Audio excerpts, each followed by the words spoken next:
Hey guys, welcome to the DIY Laboratory channel. I'm in the middle of renovating my second bathroom and I came across an issue where I don't know what to do with the gap between my new flooring and the tub. So, I found this new product. It's been on the market for a little while, I guess. It's called InstaTrim. And I think this will solve my issue. So if you are interested, stay tuned for the rest of the video.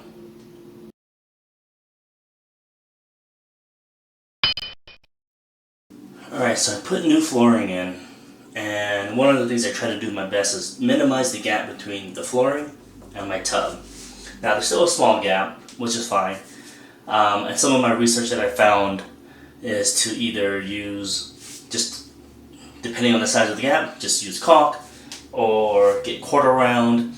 None of those really appeal to me, so this InstaTrim seems like it's gonna work for my purposes. So, pick this up off Amazon. It's in white. It's a 1/2 inch thick, 10 feet, and it's supposed to cover gaps that are about 1/4 of an inch wide. So, the gap I have is smaller than that, so this will be perfect. And it looks, in my opinion, looks clean. It looks nice. It doesn't bulk out like a quarter round, and you don't need much to install, really.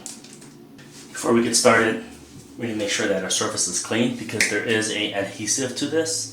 So you're going to use 91% isopropyl alcohol. Use a lint-free rag. Just hit it, make it clean, and let it dry. In the meantime, when that does dry, we'll open up the package and show you what's on the inside.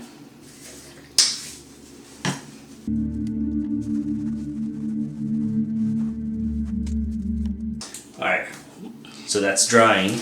This is what comes in the package. So, let's open this up.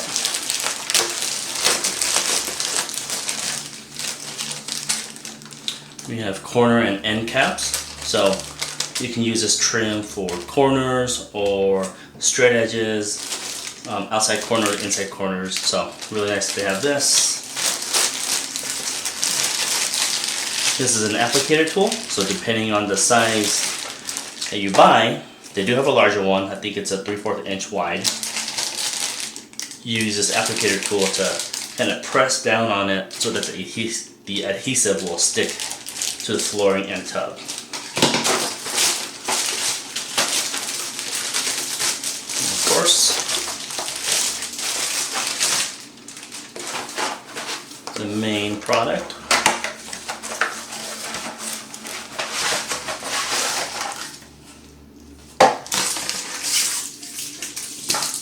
This comes in a 2-pack, 10 feet long each, and some instructions. But yeah, basically there's this tape here, adhesive. You just peel this back and kind of throw that in there.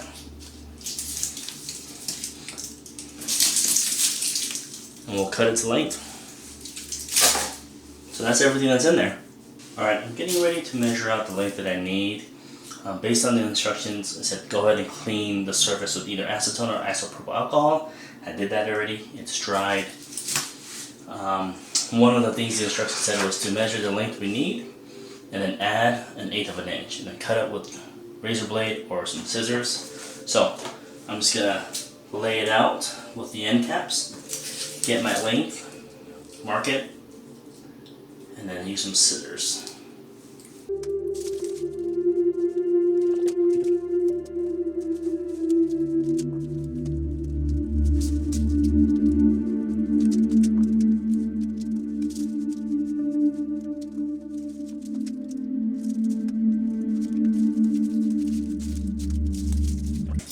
This is to add 1/8 of an inch, so we'll do that.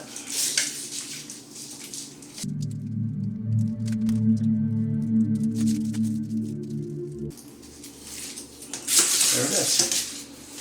So, now for the instructions, it says to peel off a little bit of this backing, this plastic liner, and then about every 3 to 4 inches, just kind of push it in, get that set, and when that's set, go back over, apply a firmer pressure, and then I think you do that total about 3 times. It says do not pull or stretch because you don't want this rubber trim to shrink over time. So let's get to it.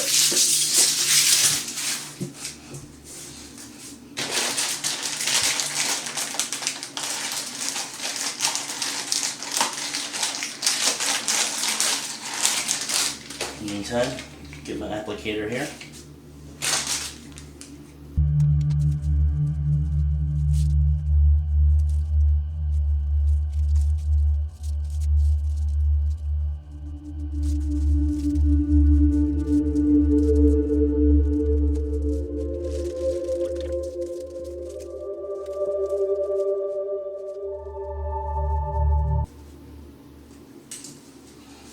Yeah, I'm not sure why there's a 1/4 of an inch or 1/8 of an inch extra. It doesn't make my trim fit. So go ahead and take a little bit off.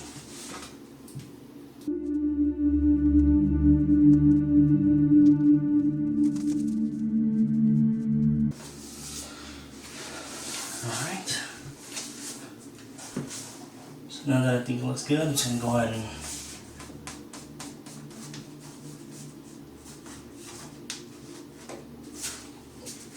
go back through.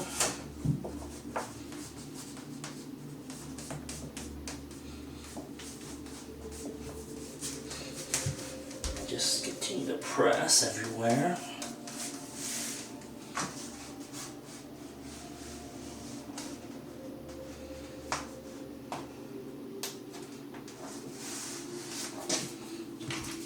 Okay. Now I'm going to go back to my applicator tool and press real firm.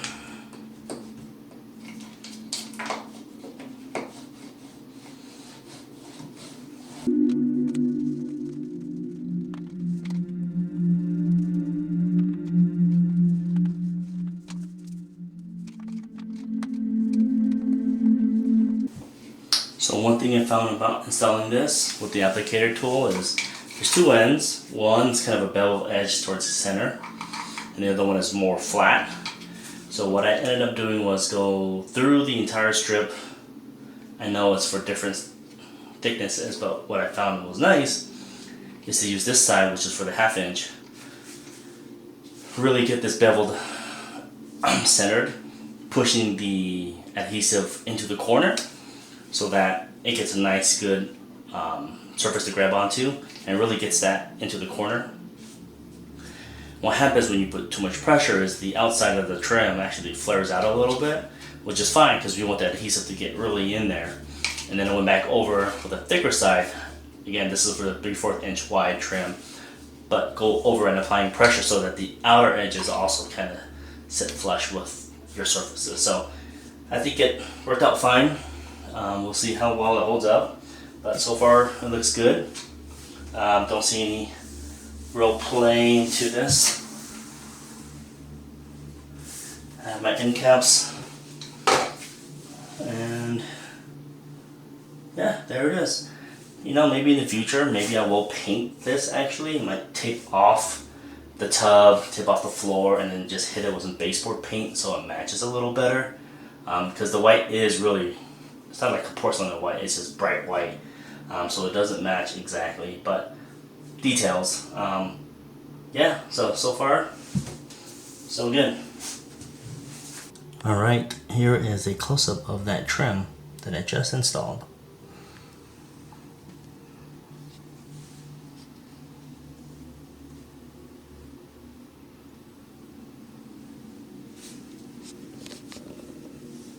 Well, there you have it. It was a simple install of the InstaTrim, where I used it to fill the gap between my new flooring and my tub.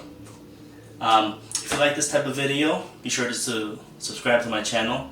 If you like my other DIY projects, I'm just an average person doing average projects at home, various things. So if that interests you, check out my other videos, stick around, and we'll see you later.